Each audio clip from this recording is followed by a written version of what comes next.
اللہ کی اور اطاعت کرو رسول کی اور ان لوگوں کی جو تم میں سے صاحب امر ہوں۔ پھر اگر تمہارے درمیان کسی معاملے میں نزاع ہو جائے تو اسے اللہ اور رسول کی طرف پھیر دو، اگر تم واقعی اللہ اور روز آخر پر ایمان رکھتے ہو۔ یہی ایک صحیح طریقہ کار ہے اور انجام کے اعتبار سے بھی بہتر ہے۔ دوستوں، ساتھیوں، عزیزوں اور بھائیوں، جہاں تک ہندوستان میں مسلمانوں کی تعلیمی صورت کا معاملہ ہے، سچر کمیٹی کی رپورٹ نے یہ واضح کر دیا کہ آدیواسیوں اور دلتوں سے بھی گئی گزری حالت مسلمانوں کی ہے، مگر اس کے باوجود ہندوستان کی آزادی کے بعد بھارت کی سرزمین پہ چند علماء اہل حدیث ایسے اٹھے جنہوں نے اپنی بے وضاحتی کے باوجود پورے ملک میں تعلیمی جال پھیلایا،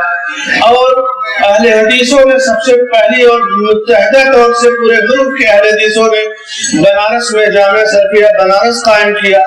اسی طرح سے مالیگاؤں میں مولانا مختار احمد ندوی رحمہ اللہ نے جامعہ محمدیہ قائم کیا۔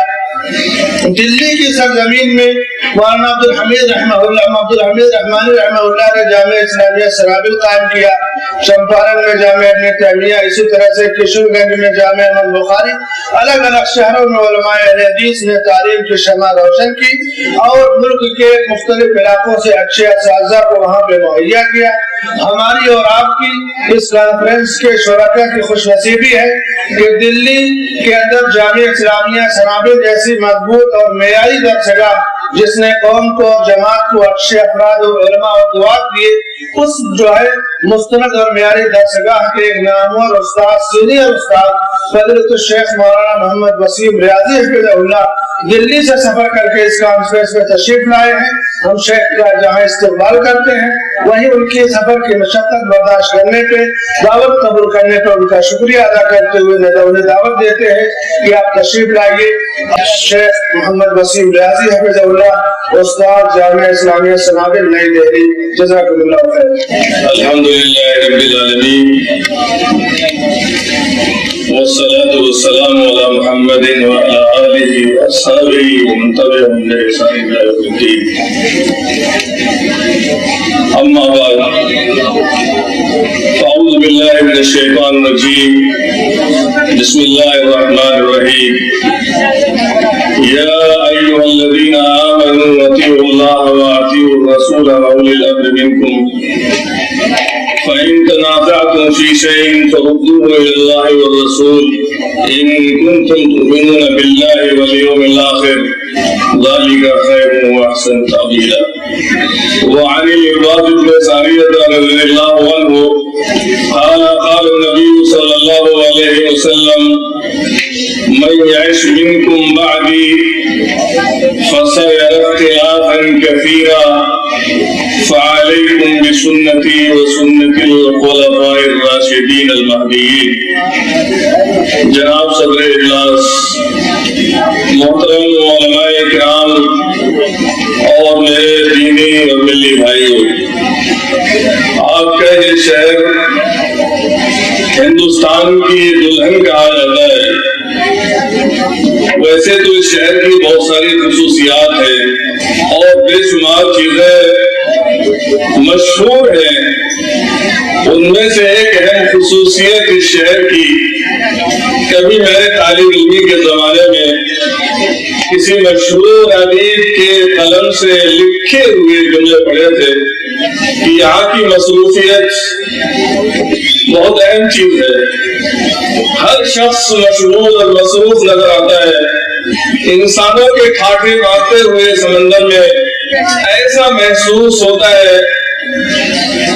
کہ ہر شخص کے کندھے پر ایک جنازہ رکھا ہوا ہے، کوئی کسی دوسرے شخص سے بات کرنے کے لیے تیار نہیں ہے۔ یہ بات اس ادیب نے جس پس منظر میں بھی کہی ہو، لیکن میں نے جہاں تک محسوس کیا ہے کہ اس قدر مصروف ترین زندگی کے باوجود کتاب اللہ اور سنت رسول پر مبنی سیرت النبی کانفرنس کا انعقاد کر لے جانا اور راہ چلتی ان گلیوں کے اندر دینی پروگرام منعقد کرنا اور اتنی بڑی تعداد کا